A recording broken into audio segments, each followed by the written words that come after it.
Hey everyone, welcome to another episode of the Coach's Corner University podcast. I am your host, Paul O'Neid, and today I'm joined by my favorite internet troll, Keir Wenham-Flatt. Did I pronounce your name properly? You nailed it, bro. Oh, fuck, I might as well be British. Welcome to the podcast, my man. Well, yes, technically I am. Unbelievable subject. Yeah, very good, very good. So we were just chatting a little bit off camera. I don't know much about you other than social media presence and the fact that, I don't know if you started as a strength and conditioning coach, mutual connection with Jay DeMeo. And I'd love to know a little bit more about maybe not like the whole your story thing, because I think that's a little bit played out, but how did you get to the point you are today where we'll call it opportunistically unemployed? Well, I mean, the whole strength coach thing arose out of being a terrible athlete. Okay. If you offer a teenager, you can be a professional athlete, or, you can train the athletes, they're always going to pick being a pro athlete, right? Right. But yeah, for a myriad reasons, I was never going to be a professional athlete, and I didn't want to go get what I considered to be a real job. Didn't want to, take no for an answer. So I was like, right, I'm just going to get as close to the field as I can. And I did have a blip I started a college degree in psychology, and it was kind of like lucky that I tore my ACL, and I lived on the 6th floor with no elevator. So I was like, I'm going to have to drop out now. So I dropped, and I went back to do sports science. So, I mean, since then, I've basically been involved in strength and conditioning in one form or another since, I guess, 2005. That's almost 20 years. So did the degrees, struggled for a long time to even work for free. And then I guess my career proper started in 2010. I did 8 years of rugby, where I tell people that I had more clubs than Tiger Woods. And then I kind of burnt out, got sick of rugby a little bit, decided I was going to switch to the NFL just to demonstrate to everyone how clever I am. Mm-hmm. And the most important career advice that I can give to your audience is, when you move to a new country with an audacious career goal, is not to immediately impregnate a female. Fantastic business advice. I did that within 3 months of being in America, and I did continue on that path, a solid 2.5 years, but she and I did not work out. And I think it's very difficult, as I'm sure a lot of people will tell you, to be fully present as a parent and be a collegiate or professional strength coach. And I want to say it's not impossible as when you're a single parent. And I kind of, COVID and a bunch of other stuff coming together, I thought, right, I can be a good coach, or I can be a good parent. And, the business stuff that you alluded to, I had always worked for myself. So that shit period that I described to you, where I couldn't even work for free, I was a commercial personal trainer. Right. And I think you're a little bit younger than me, but I timed my graduation perfectly to coincide with the global financial crisis. So by accident, I became self-employed. Yeah, I became self-employed, and I didn't necessarily want to at the time, but I kind of cut my teeth as a garden variety personal trainer. And then the online stuff started out of poverty, basically. They say necessity is the mother of invention. That's how I kind of got into like very informal online training in 2010. And that kind of evolved into specializing in rugby. Then it was the coach education stuff. And I kind of continued that the whole way through.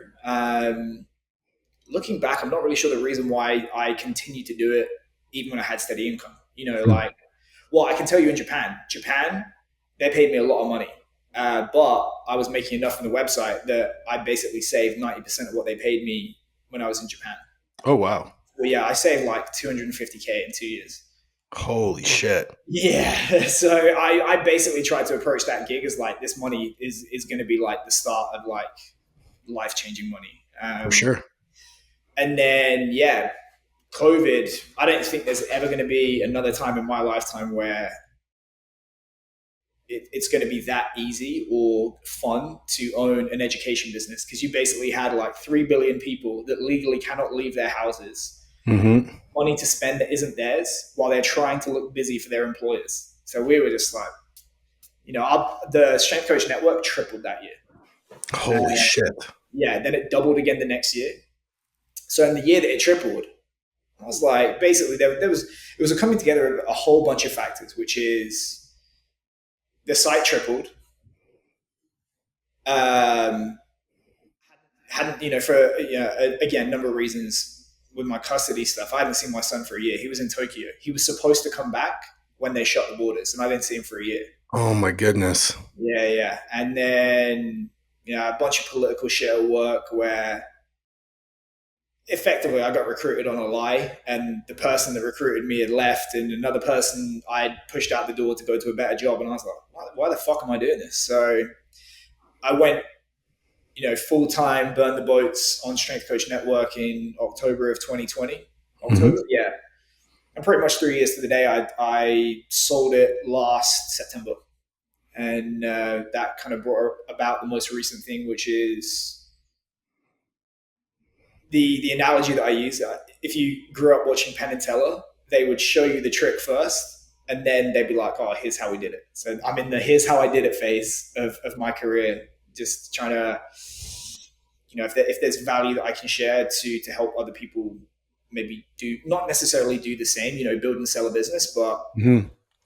I do subscribe to the idea that the business with one customer is run by an idiot, and you're the CEO of you. So if you're a strength coach working for an institution where that's your sole source of income, and they can legit fire you at the drop of a hat just because a new coach has come in, or we're not feeling it, blah, blah, blah, blah, blah. That's a very precarious position, in my opinion, to be in. Fucking right. And nobody's immune to it. And I do think that if you imagine these two scenarios of complete reliance on your employer and complete independence, which I was lucky enough to experience, every dollar that you make off your own back edges you towards that kind of ideal position of just being able to say fuck you to an employer, walk away, and not feel it. It's funny you say no one's immune to it, because I grew up in the collegiate setting as well. Like, I graduated from my undergrad here in Canada, immediately moved to South Florida, worked with Ron McKeefery at USF. Then from there, moved up to Pittsburgh, worked at RMU with Todd Hammer. That's where I met Mike Hill, who was at the mastermind in April. Mm-hmm. And it's funny, I had him on the podcast a couple weeks ago. Dude's been at the same school for 20 years. Yeah. So there are, like, I think I can count like 2 strength coaches who have been at the same institution for let's say more than 10 years. Yeah. It's because of the politics involved. And if you're in a situation where you have to move every 2-3 years because there's a new head coach involved, how are you going to have a family? How are what if your partner has a job that doesn't allow them to move? There's so many marriages and like custody battles and all this bullshit associated with this nomadic lifestyle of people pursuing strength and conditioning. Yeah. And I'll tell you one thing right off the bat, consider this a call out to anyone who's listening and is a collegiate strength coach. Y'all are fucking lazy. They're all so fucking lazy and refuse to make money outside of the 50, 60 grand they make from their colleges. 50K? Yeah, seriously. Yeah, exactly.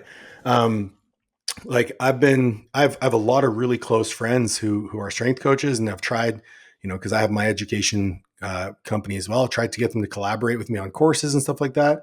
Yeah. Man, they just don't want to do it. Yeah. So what was the motivation for you right from the beginning of like, hey, I see the problems here. I see the fact that, my one customer can fire me at any point. I need to make money on the side. Or was it like a passion project that you just kind of continued? It wasn't even that. My internship year, I was like, I was working full time for zero and moved to London, which, that's the English equivalent of Toronto. It's like it is the most expensive. It's probably not as bad as Toronto now, but it's the most expensive place to live in the UK. Mm-hmm. I need money, and at one point I had 3 or 4 part-time jobs, and still borrowed money to get through the year. And year 2 was £10,000, which that's basically maybe my rent for the year. But then, you have to eat, you have to, all this stuff on top. So then this is how badly I wanted it. At the time, they called me into the office and they said, oh, obviously, there's no money. And whenever they say there's no money, they mean there's no money for you. Right. Yeah. But they said, oh, how about this?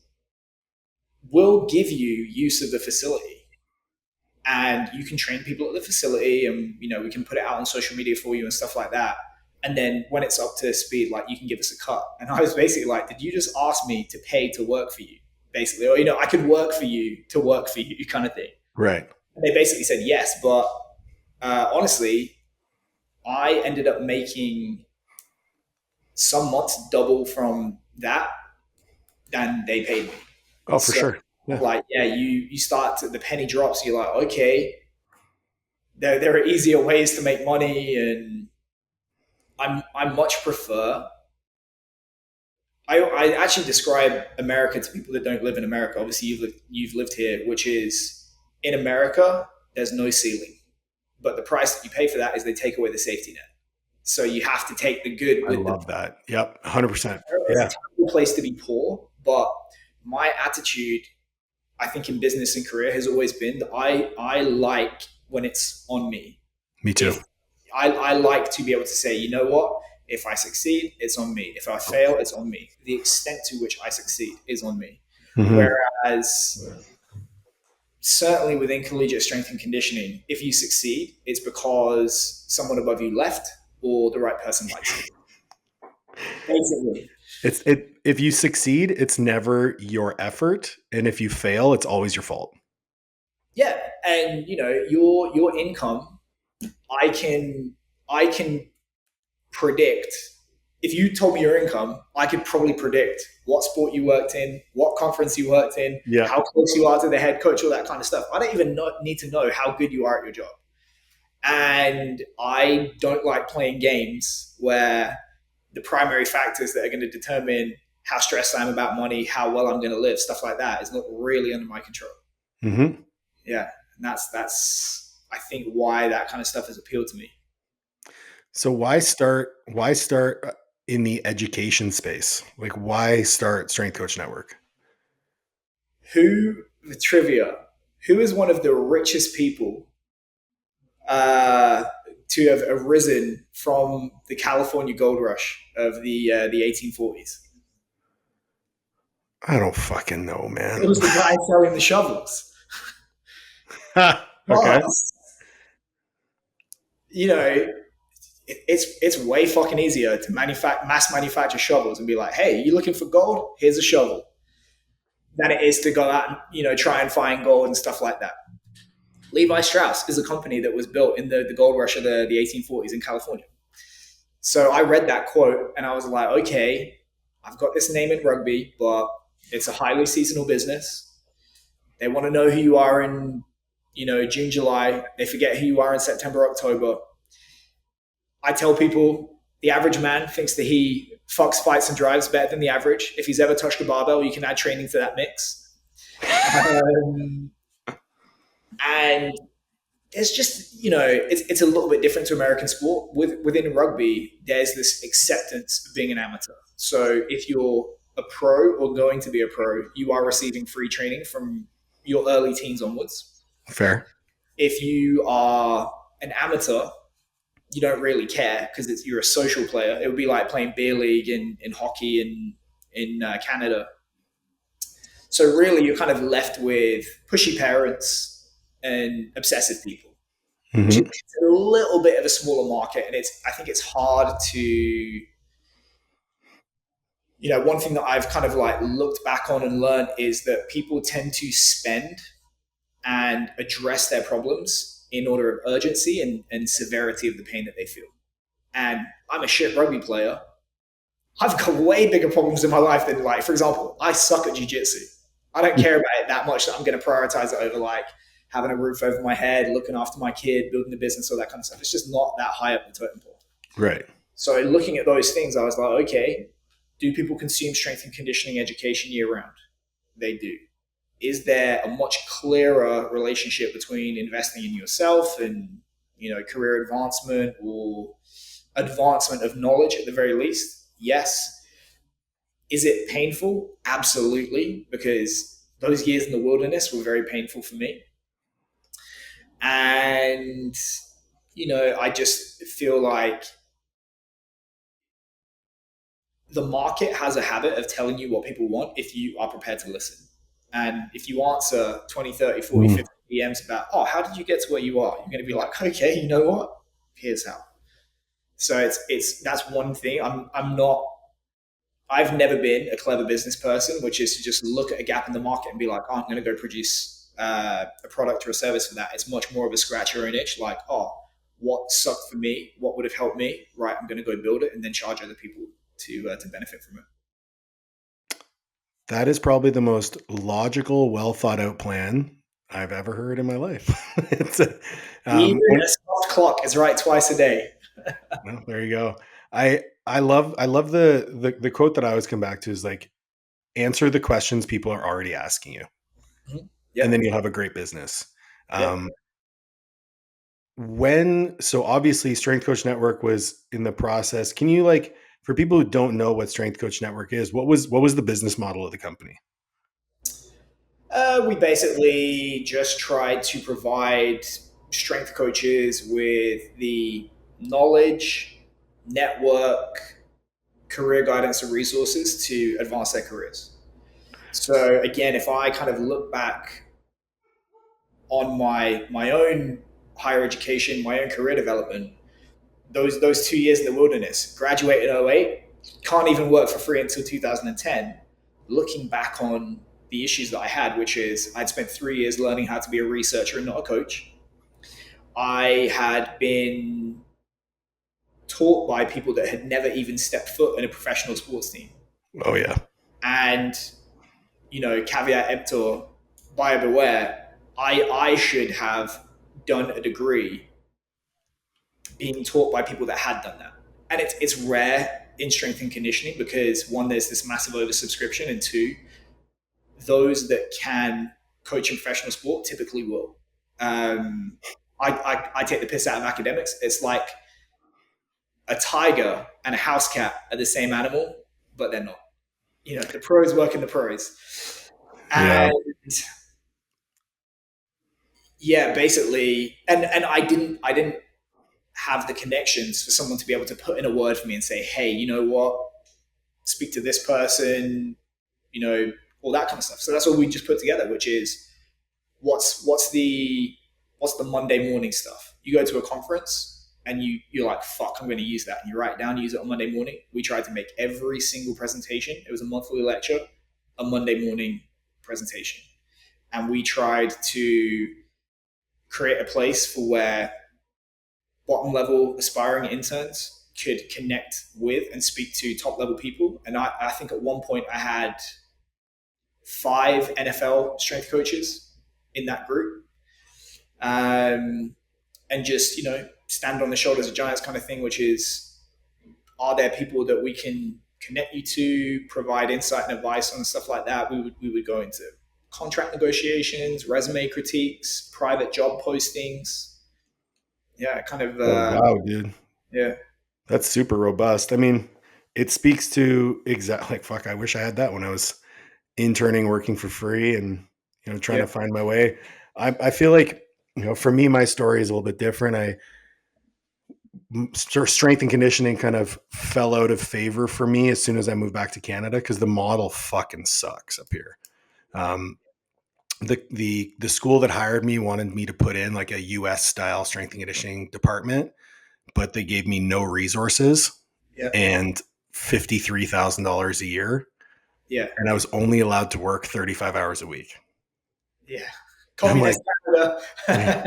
Yeah, it was a unionized position, which was hilarious to me. Yeah, Um, so needless to say, it wasn't a good situation. Decided to leave the profession, and that's how I got into, more, we'll call it structured online coaching. And that's, how we built the business. And Coach's Corner University, my education platform, was kind of just four people who got together and were like, hey, let's start teaching. Let's see what yeah, happens. And over the course of, I think we started Coach's Corner around 2019, 20, like right before the pandemic. We good time. started talking about it. It was a good time, but unfortunately, a week after we launched, two of the coaches quit. Then myself and my business partner, my business partner Tony, we kind of got caught up in other projects that we were doing, so it took a back seat, and we really missed the mark on being able to capitalize on people being home and needing that education. Yeah, The cool thing about it for me is because we've been doing it so long, there's like 150 hours of continuing education content yeah, hosted on our website.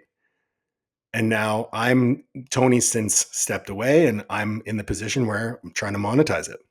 yeah, Um, it's been pretty cool to see like what opportunities are available, what kind of business model I'm trying to adopt, and how to leverage the other things that I'm doing with it. Um, so as I usually do with these podcasts, I just want to talk to cool people doing cool shit and maybe learn a thing or two for myself. And if everyone else gets some value out of it, which I'm sure they will, because the people that I get to talk to are fucking awesome, like yourself. Um, so you sold Strength Coach Network. Now you're helping other coaches. Like you said, you did the trick. Now you're going to show them how, which to me is almost the, who Matt Nicol is, right? Is he the guy who's with Canadian Rugby? He was, I Yeah, think. good stuff. I think Yeah. I used to read his blog. I've never met him. I think I might have spoken to him a couple of times when I was in rugby, but yeah. He is just a phenomenal in Canada. He's like royalty in strength and conditioning. Um, he's worked with the Gary Roberts Institute, does a lot of stuff with hockey. He's the head of the Hamilton Tiger Cats.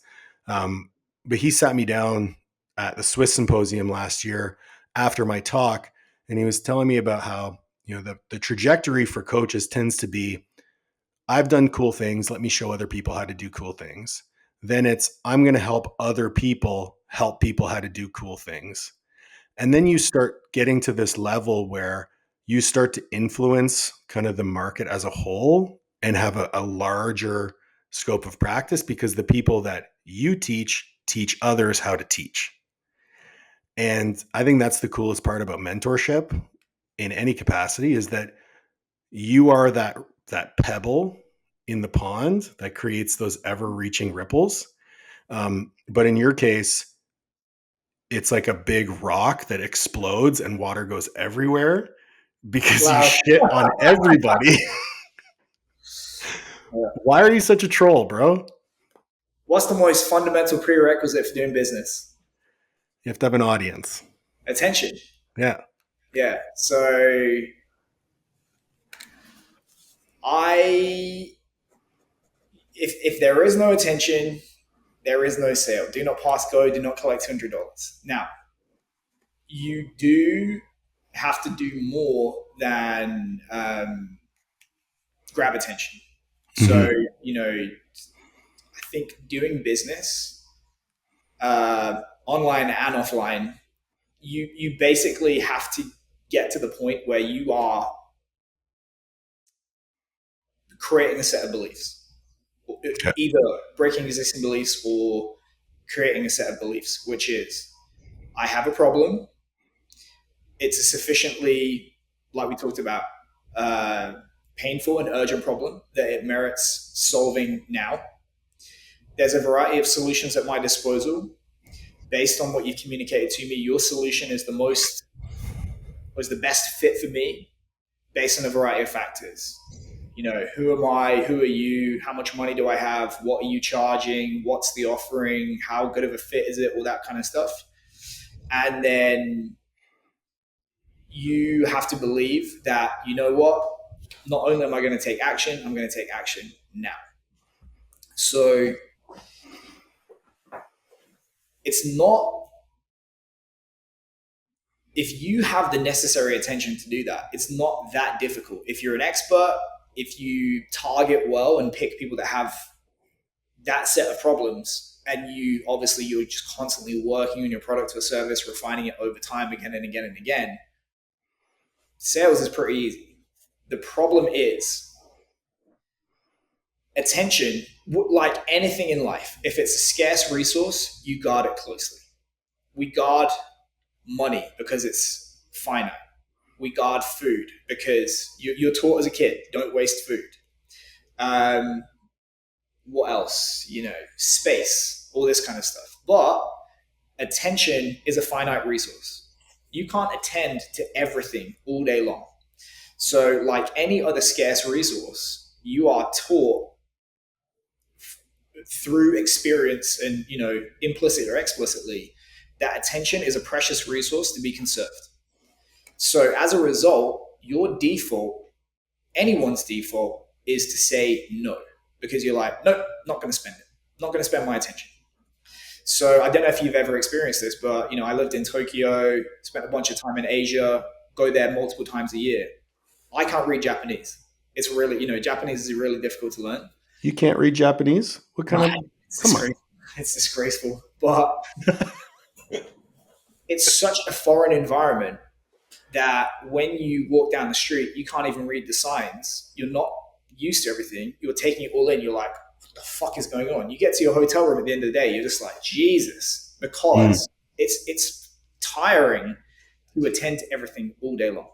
Right. So you don't realize it when you're at home and when you can read the road signs. You do know what to look for, what to ignore, that kind of stuff. You're basically just in the background being like, nope, not going to pay attention. So Seth Godin, I'm not sure if you're familiar with him. Yeah, Purple Cow. What are you more likely to pay attention to? You're going to drive past a field full of regular cows on one side, and then the other side, there's a field full of regular cows with a purple cow. You're going to be like, what the fuck is that? Like, oh my God. If you do what everyone else does on social media, you're the regular black and white cow. If you have a funny accent and wear a kid's crown and a cape and call everyone a cunt and all this kind of stuff, by default, you become the purple cow. Yes. Now, some people are going to be turned off by that. Mm-hmm. Cool. Don't care. Some people are going to be like, that's fucking funny. That's my audience. And what I have done with that is I've bought myself, let's say it's a 90-second reel. They're going to be like, oh, who the fuck's this? They're going to go to my profile and they're going to swipe and swipe and swipe. And then maybe they end up on something that is more substantial, more educational, that delivers more value. Or the next time they're swiping, the algorithm gives it to them. And then I've trained them. Maybe they watch a couple of clips and they're like, I'm going to put it in there. There's a call to action. Hey, if you enjoyed this clip, check out the entire conversation, which is hosted wherever. And then they click through. And then before you know it, they're implicitly training themselves to consume my content. I'm positioning myself as hopefully an expert at solving the problems that they likely have. And throughout that process, they're probably learning for themselves that it's actually quite difficult to do what I do. Otherwise, I wouldn't have a job and they would be solving their own problem. And then eventually, when the time is right, they're going to reach out to me to do business with them, or I'm going to interrupt them with an ad, more likely, and they're going to buy. So I think this is a phenomenal discussion to be had, because I don't disagree with you in any way, which makes this a problem because the way in which you go about it is tough for me to compute. Okay. So hear me out. Yeah. The goal is to get as big of an audience as possible. Right. How do you do that? You set yourself apart. You have some sort of biggest audience. Okay. Yeah. Correct. The goal is to develop a core, or is to find your ideal audience, because it's right. actually relatively quite easy to go out and get, I don't know, 5,000 people to be like, oh, that's a funny meme. It's much harder to get 5,000 people to be like, I'm going to give this guy money. So Right. revenue is customer number multiplied by spend per customer. Right. Customer number is a function of distribution multiplied by conversion rate. You can Right. have really high distribution, top of funnel, follow, like, subscribe, all that kind of stuff, but then not ultimately have the conversion rate to turn that into dollars. And that might be because you're kind of like people are indifferent to you, they're entertained, but they're indifferent. Or it could be, not persuasive enough, not a good enough product, all that kind of stuff. So it is true that the bigger the audience for the same conversion rate, you are gonna make more money. But it's one of these counterintuitive things where if you go after the audience first, size, you're probably not going to get it. Now, I'm Right. not Facebook, Mark Zuckerberg, all that kind of stuff. But if you read Zero to One by Peter Thiel, he talks about it's better to, and also if you read Positioning, you want to be the 800-pound gorilla in the room, which is people are absolutely insane to try and compete with you because you own the real estate in people's heads. And if you try and go mass market from the outset, you're never going to get to that just because you can't be all things to all men. So, if you look at Facebook could have started out and said, you know what, we're going to take over the world of social media. But they actually started with Harvard.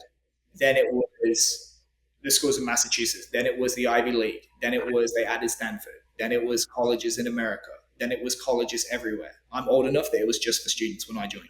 Me too. Yeah, yeah. Then it was everyone, and it just goes from there. So, do you know that Brian Johnson? He's the Don't Die anti-aging guy. Yeah. Yeah. Okay, so he tells a really good story, which is he started out life as a Mormon, and he got sent on his mission to Mexico.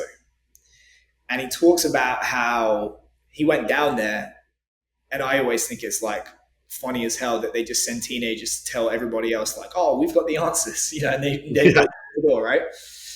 But he said he realized like he's going down to one of the most Catholic countries in the world. Being like, oh, would you like to hear the story of Joseph Smith in the Book of Mormon? And most people are like this, right? Mm-hmm. And people, would get, Well, now they'd probably murder him. yeah. Well, he said they would get angry and they would get violent with him. And he's like, fuck.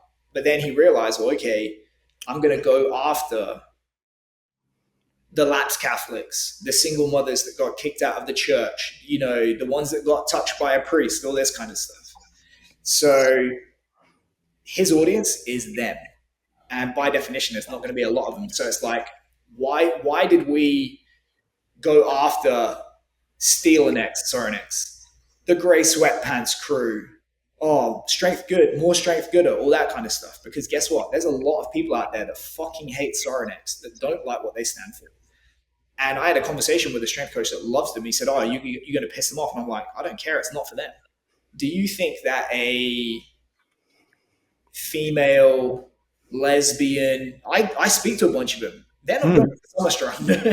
Yeah. No shit. The numbers geeks, all this. That's probably more who we should be going after. So it's like, I think sometimes you do piss people off, but you actually draw in that much more strongly the kind of like anti-avatar for the incumbents. If you go in and try and me too with the incumbents in an industry, you're not going to be them better than them. So you should just be the opposite of what they are and attract everyone else that not for them.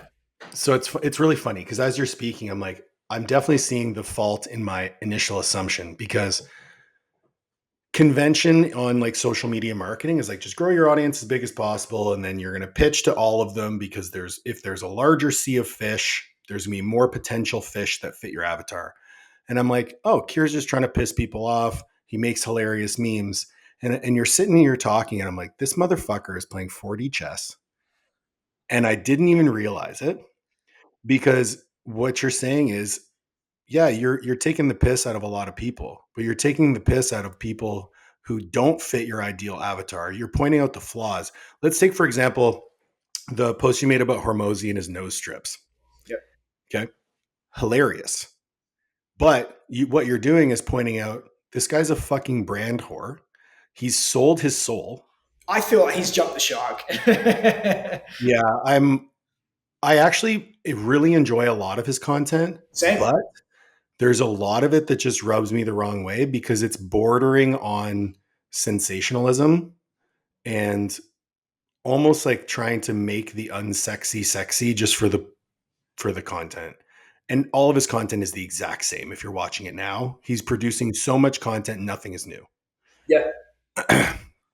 But in poking fun at Hormozy, you're pointing out these flaws within his approach. You're pointing out, obviously just trying to make fun of him because he's so easy to make fun of. But in doing that, you're emboldening someone towards you who is in fact turning around and selling his own business mentorship. And then you post something of value that brings someone in, boom, you have a potential conversion right there. I mean, I wasn't that strategic. I just find it annoying. I find it annoying. Listen, I'm trying to give you props here. I'm trying to listen. I've been really, I won't say lazy, like just kind of like over social media for a little bit. I went hard at it during Strength Coach Network. So there was like little periods with it. So I will say you raise an important point, which is this is one lesson that I took away that I did wrong with Strength Coach Network. Not necessarily wrong, but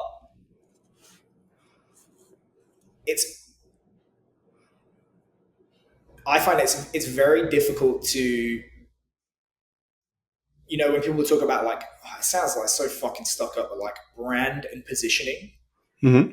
So I've read somewhere that brand is the premium that people will pay to do business with you over a similarly priced alternative. I like that. Yeah. Scott Galloway. Okay. Oh, no, Seth Godin again. Oh, no, maybe Scott Galloway. But anyway, when you talk about like brand and positioning, I think Brett Bartholomew said it, which is like basically brand is what other people say about you. Yep. A lot of people struggle to be like having a clear brand or what would people say about your business? And you ask 100 people, you get 100 answers. So I just figured out, if they're the Navy, we're the pirates. What they stand for, we're against. And we're just like, right, you see that over there? Fuck that. We're not that. If you don't like that, come do business with us. That was basically what we did at Strength Coach Network. And that very quickly attracts you get the waifs and the strays and everyone's like, yeah, fuck StarNX, fuck play, all this kind of stuff. And you attract like a lot of loyal people in that regard. But it's almost like concentric circles, which is you're going to have your real tight core of supporters that whatever you put out, they're going to buy. Then you have the people that are going to buy and like it and they're going to stay. Then you have the people that will be kind of on the cusp doing business with other people. You really have to like get them over the line. Then you have the people that are like, I'll think about it, but I'm doing business with other people. And then you have those people that fucking hate you. Like, way out there. They probably really fucking hate you too. Yeah. Cool. The more you grow, the more you have to tone it down. So Strength Coach Network now has NSCA CEUs, and it's going to get CSCCA CEUs. Mm-hmm. But I had to sell the company, and Justin had to go to them and be like, he's gone, don't worry, to get to that point. So by positioning myself so strongly against the status quo, I shot myself in the foot in that regard. I don't regret it at all, but it's like, yeah, like what you said, I do think you as you broaden your market, you probably do have to soften. But you have the money and the resources to be able to do so at that point. Like you can't go broad and soft when you start out.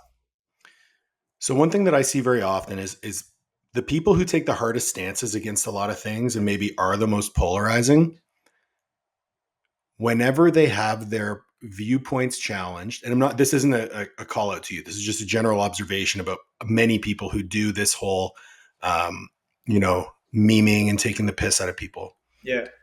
Whenever they have their positions challenged or they're put in a position that has to have them embolden that standpoint, they either play the victim or completely roll over. You can say Aaron Feld. What's that? You can say Aaron Feld.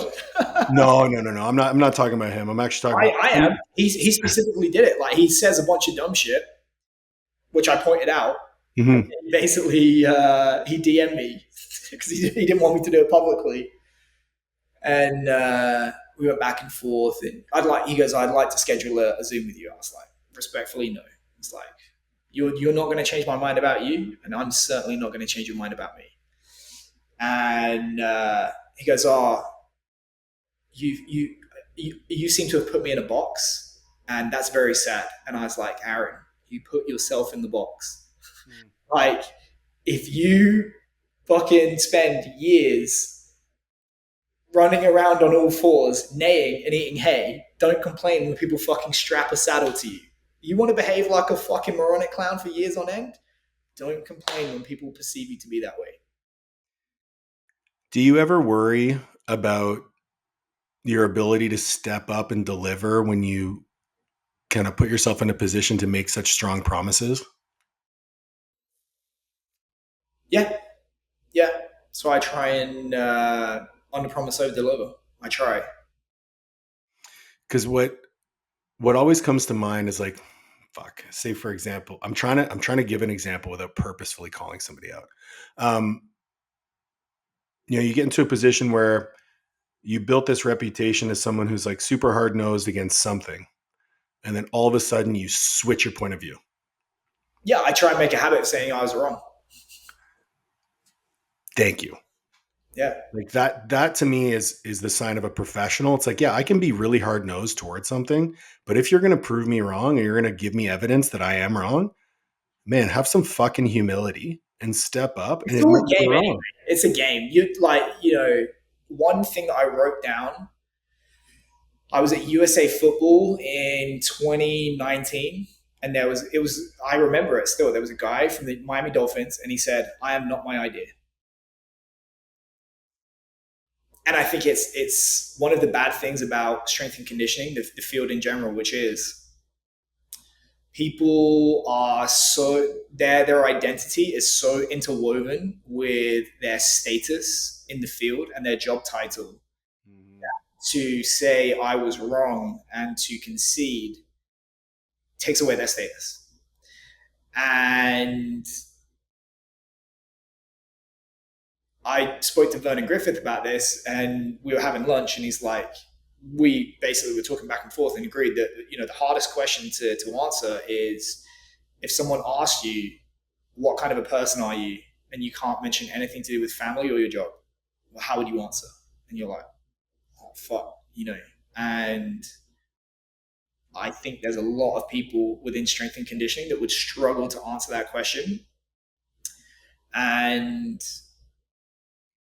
I think what you described as individuals that are extremely heavily invested and identify with being right or their status within the field. And, it's one of those things where you should have a vested interest in the truth. Absolutely. Yeah. And the price that you pay for seeking truth is sometimes you're going to be wrong. But it's to me more painful to continue in ignorance than to be like, fuck. Oh, I couldn't agree more. And I think, the topic of identity, funny enough, the topic of identity has literally come up in almost every single one of the podcasts that I've done. Like, I've done, over 70 episodes at this point, and every single person that has come on has used the word identity in some capacity. Really? And I find it incredibly interesting because so many people define it in different ways. And I love the way you framed it. It's like, who are you if you can't mention your job or your family? I think most people would struggle to answer that question. Yeah, that's pretty And tough. I'm sure there have been periods in your life where you couldn't answer that question as well. Like you have to learn that over time. You have to learn that through hardships. You have to learn that. Probably by having those two things taken away. There you go. Um, what was that moment for you, or moments for you, where you feel like your identity was emboldened? Well, I mean, I made the mistake of one, rising very quickly, and two, getting everything that I wanted professionally. So, I literally went from an unpaid intern to working for a tier one international rugby team in 3 years. So I was just Pretty fucking cool, man. fucking out of the park every year. Promotion, promotion, promotion, promotion. Right. And, good times don't build character. And you don't tend to introspect and ask questions when everything is going right. So Fuck, man, it's so true. Yeah, like I similar trajectory, a little bit longer. Like I went from unpaid intern to head strength and conditioning coach, my dream job at the biggest school in the country in 4 years. and then presumably you were like, right, what the fuck do I do now? 100%. That was literally exactly the question I was asked, because it wasn't working out. And I'm like, I have no idea who the fuck I am outside of being a strength coach. I don't know how to form relationships with people outside of a gym. Mm-hmm. What the fuck am I doing? Yeah, you were the dog that caught the car. Yeah, exactly. Yeah. So I mean, the first big fuck up of my career, probably. I got my dream job. So that Argentina gig I was actually cover. So I got there through Exos, and they called me up in a panic and said, "Yep, we need someone out there next week. You could be there for a week. You could be there for 12 weeks. Do you want it?" And I had literally just started working at a commercial gym, and I was like, "Yeah, fuck that." I was like, "Yes, I'm on the plane." And it took 3 months. And it that gig, you're only making money 20 weeks a year. It's a very glamorous, high level job, but it's a lonely job. And at the time, it was a 20-week a year job. So whilst I was away, Sydney Roosters, basically, I started going back and forth with them about getting an under 20s gig. Which I interviewed for, which I got. I wasn't their first candidate, but they basically bumped me and said, "Yep, give us the Argentina guy," kind of thing. And I'd literally just come from a youth system where I'd ran an academy, so I'd already done the job that they wanted. And I remember in the interview they said, "Oh, where do you see yourself in 5 years?" And I said, truthfully, "Your chair." And I got the job. And within 3 weeks, there was a crisis upstairs, and I got promoted to head of speed, strength, and power for the senior team. And at the time, they were the Premiership champions.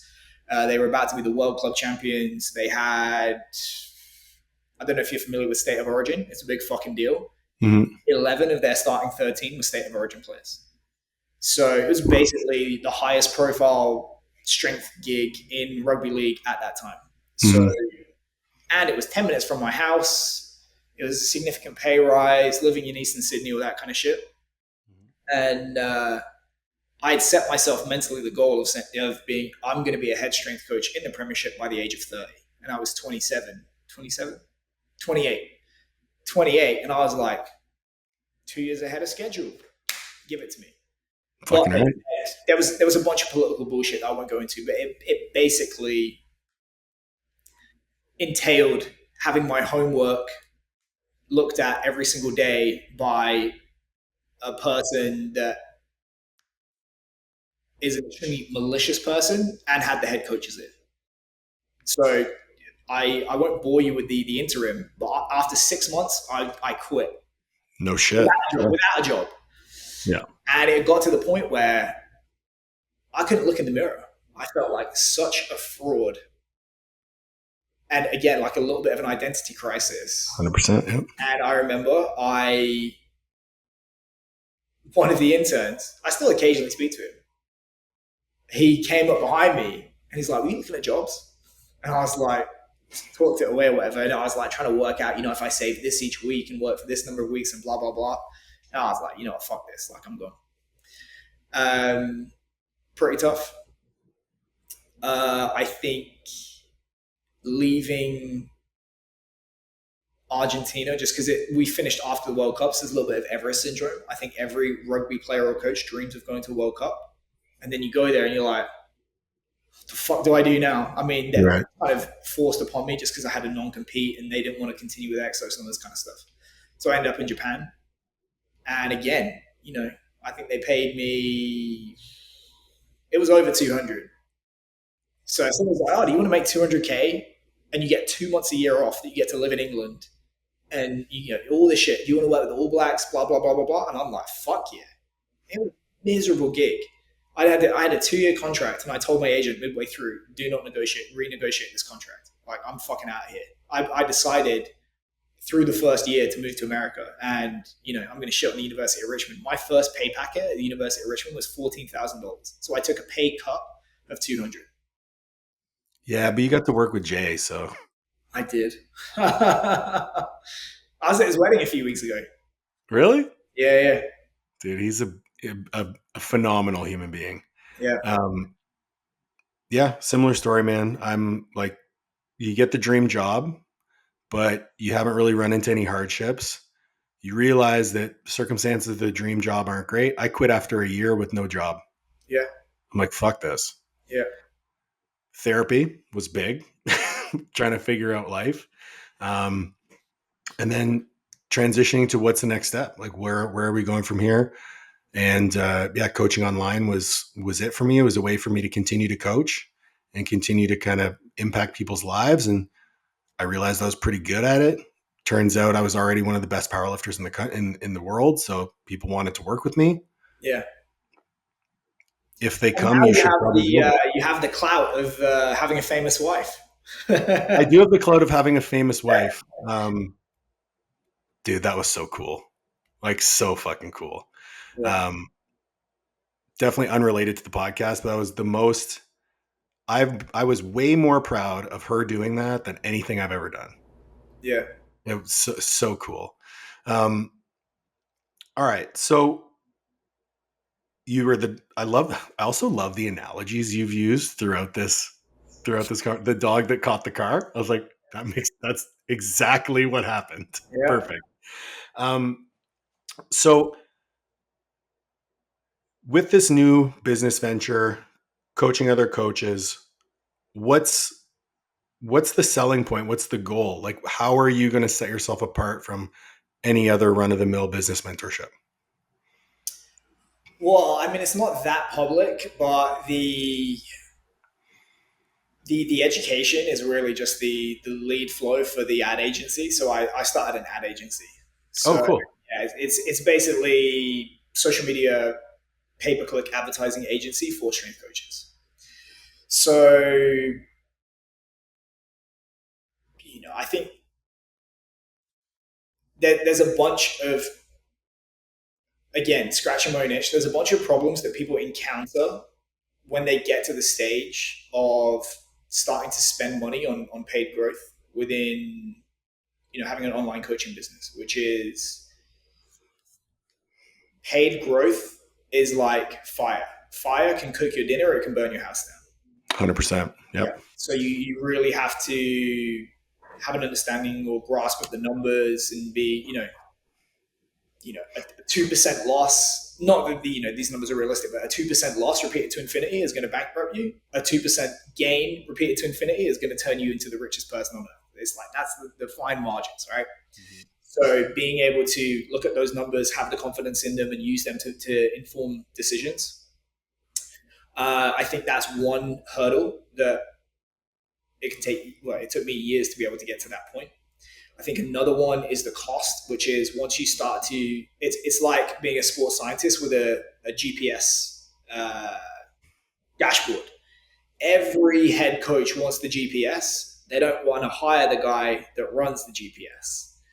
So yeah, it's a hidden expense, which is when you start to run ads, either you're going to pay for an ad manager or you're going to pay the price for the inexperience of not hiring them and doing it yourself.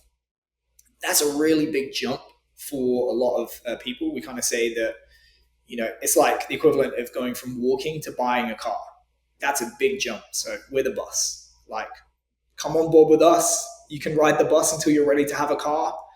We're kind of like the interim. And then I think the other thing is just time, which is time and experience. Again, there's a learning process that you have to learn how to get into that next stage of your kind of like online business career, and it can take a lot of time, and we're able to help in that regard. When it comes to what differentiates us, I would say, am I fairly unique in general? No. Am I fairly unique within strength and conditioning? Quite. Yeah. I know of one other person that has built and sold an education platform of that size. And he's a fucking moron. And he coached for like 5 minutes in the youth system. So I'm still better than him. But yeah, I think I have probably been in the shoes. Well, I know I have been in the shoes for a long time that our clients are currently in. So I think that is quite rare, which is, when a strength coach hires an agency to help with that kind of stuff, you want someone that understands the mechanics of online coaching. That Without question, yes. That's one of the biggest barriers I run into, for sure. Yeah, because you got a Filipino using ChatGPT to write copy for powerlifters and stuff like that. It's like, no, Right. This is how it needs to sound, So I think that's probably what differentiates us. We do have, again, plans to expand outward. So, our big thing for now is strength coaches, or strength coaches making money on the side, online strength coaches, and then maybe full-time online coaches, and then we'll expand outward to dietitians, ATCs, all that kind of stuff, and then we'll go out to sports in general, sports media, all that kind of stuff, and then we also have this ambitious plan to add in verticals, so ads, copy, design, SEO, account management, all that kind of stuff, and then if we can get to the point where we have all those verticals in place, we basically own infrastructure that we can plug any business into. And then our goal is to go out and try and buy stakes in other people's businesses and be like, you know what? Don't even worry about giving us money. We're just going to buy a piece, and then we'll put our own money into it and help you grow, and then take some money back. Let's chat. Let's have a conversation. Again, listen, self-serving conversations. This is how it works. Yeah. I need to say this right off the bat because I think I always find it interesting to meet people who, listen, on the surface, you're a very polarizing figure. I'm the meme guy. You're the meme guy. But you pull that away. There is, again, you're playing 4D chess. Even though you don't want to admit it, you're playing 4D chess. There is thought behind it. There is a plan behind it. There's also a great amount of humility behind it that I don't think a lot of people would expect. I would liken it to, if you saw me in public, which you did, you're like 250-pound guy, neck tattoos. He's probably a fucking moron. You are what we refer to in the trade as a big cunt. A big cunt. There you go. So, but you pull back the layer. It's like, well, this guy's 2 master's degrees. He's well spoken, and I would consider myself to have a very high EQ as well. And that's not what you would expect. So I'm always intrigued by how other people play into that kind of almost like the armor that you wear. And I think it's really interesting when you pull that armor away, what kind of person is underneath. And I've really enjoyed speaking with you today. Yeah. I like to finish the podcast with some silly questions because I think they're fucking hilarious. What has been the to you, the funniest meme or funniest dig you've ever had at anyone within your journey as a meme god? I mean, there were some fucking spicy ones. So I'll have to send it to you offline. But I would say publicly, fuck, I got some ones on there. Joe Ken with his fucking helicopter helmet. Aaron Feld on fucking $500,000 a year. Can't tell the difference between a clean and a power clean. Fucking Scott Cochran. Oh God. Old boy at Colorado that lasted, it was the defensive coordinator of Colorado, just basically tried to beat his chest in front of a room full of people. And they were like, who the fuck is this guy? And he goes, oh, you should check my resume and speak to this tight end in the NFL. I work with him. They asked him, and he's like, I don't want to talk about that guy. That's amazing. Like that, yeah. I think it's always funny when people get a bite from it. Oh, yeah. Yeah. Listen, the best is when you call out someone's bullshit and they have no reply, and then it's like, no, fuck you, man. David Weck is a yeah. You crushed David Weck. And the thing is, I actually tried to speak to him, and I'll give him this. He's had one good idea since the Blowsy Ball was invented. He's had one good idea, which is the maracas. He's got some fucking balls on him to sell maracas, but one of the things about the human nervous system is that if you give it an external stimulus, it's going to self-organize around that. Right. So it's gonna try and get the so that everything like lines up together, which is clever. Mm-hmm. So I thought when I was at William and Mary, I said, hey, can I trial these? Can I, I've never said this publicly. I said, can I trial this? Can I, whatever. And basically I spoke to him for like 5 minutes. He was rude. He didn't do any research on me. And I said, I'd like to validate this and see if they work. He goes, oh, they fucking work. And then he just listed off a bunch of people that had done it. He's like, how about we send you 20 pairs? It's going to cost this, blah, blah, blah, blah, blah. And I'm like, oil me up and give me a massage before you try. Anyway, I find his approach to be very cynical. And anyway, he had gone on some fucking rant at me on social media, which I don't fucking pay attention to. Of course. But then I got the message which said, sorry about that. I was having a manic episode of my bipolar disorder and blah, blah, blah, blah, blah. And then another time he came after me and I just sent him a screenshot. I said, is this you? Like, you can't fucking play it both ways. Like, if nope. You're like, oh, sorry, I was having an episode. And so, all right, stop fucking doing it then. But yeah, I mean, it's just, there has to be, for me, there has to be substance after, you've drawn all those eyeballs. Mm-hmm. Get to the punchline, David, Yeah.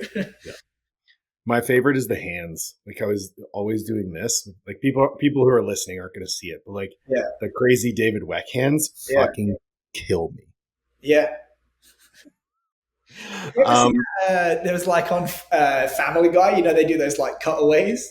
Yeah. There was Tom Green. They did one of Tom Green, and he was like in a tutu sucking a cow's udder, and he just goes, "Does anyone like me yet?" Yep, that is David Weck. Yep. Describe how you felt when you sold Strength Coach Network, because I'm sure you're probably pretty proud, but nothing. Nothing. No. I have a very bad habit of being the dog that caught the car, which is I'll be like, right, this is the goal. I'm going to do it. And if I fail, I beat myself up. Mm-hmm. And if I do it, I'm like, looking back, it was obviously always within me to do it. So I said I was going to do it. I did it. Fuck it. It's done. So, when we made the World Cup semi-final in 2015, I was literally, I felt relief. That was about it. And when I sold Strength Coach Network, it was like, thank fuck that's over. It basically, with the benefit of hindsight, it's like, the movie Gremlins. Yeah. It's cute and furry and, oh, look at this little thing. And then you feed it and it turns into a fucking monster. That was Strength Coach Network. So I was glad it happened. Mm-hmm. But just Interesting. yeah. That is, I feel like we could do a whole fucking podcast on that The too. money helps. So it's not life changing money, but I could probably not work for the next 5 or 6 years. I'm working now, obviously, but like I could not work for the next 5 or 6 years with the real estate and all that kind of stuff. So it's nice to be able to be like, not have to go 100% and be like, right, there's all these bills at the end of the month. Like our outgoings in a busy year would be like 300K. Yeah. Holy shit. Yeah, which is like, it's pretty stressful, you know? Yeah. So just being able to push pause on that for a little bit, take some money off the table, demonstrate truthfully, I could have sold it. Well, no, I had talked to Play about selling it for double what I did sell it, but I would have eventually sold it for a fraction of what I did to demonstrate publicly that I could have done it, because I knew in my head this was going to be the next step. And you need that mark on your resume of done it. That is the value that I take from it. It's not really the money. I think that's really fucking cool, man. I think it also speaks to your authenticity and the integrity that you bring to the table. Last question I got for you. If there was one person that you would like to see me interview on the podcast, who would it be? But the caveat is that you have to help me get them on the podcast. Fuck. If you say David Weck, I'm ending the call right now. Business, training. Anything that you think a coach would need to know, or would any person that you think could add value to a coach's life? It's one of those things where it's like the longer I've been involved, the more I look outside of coaching. Me too. Yeah. I think, I'm just trying to think. Who do I say is interesting? I think a really good business person is a guy named Greg Bradley. Have you ever heard of Black Box Fitness? BLKBOX? I think so, yeah. He runs probably the biggest equipment manufacturing business in Europe. And I've known him, basically, he kind of jokes with people that he used to sell thin air, which is he realized just as CrossFit was taking off, man, people are buying a lot of racks. So he was buying in bulk from China and reselling rigs, all this kind of stuff. And then he's like, why don't I just make this in-house? So then he started a fabrication plant in Belfast. And he's like, man, we're spending a lot of money on powder coating. So then he started doing powder coating. And the last time I spoke to him, his payroll was in the millions per year. He's done the Lamborghini showroom. He's done Everton, Arsenal, all this kind. He's a fucking beast.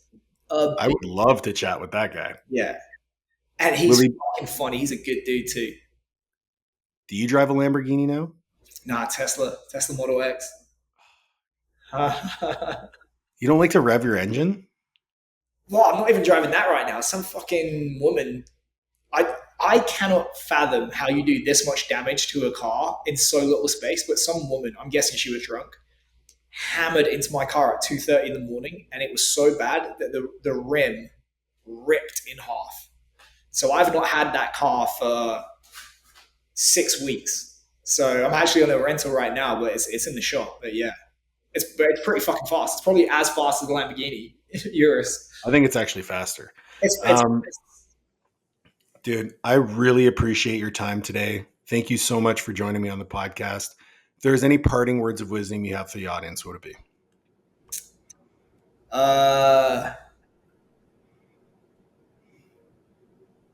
Fuck, I'm struggling, man. Fuck bitches get money. That is so on brand. Biggie. Oh my God. Thank you everyone for listening. Please make sure to like, share, subscribe, ring the bell for notifications. I'll have links to where everyone can find Keir in the show notes, and we'll catch you on the next one.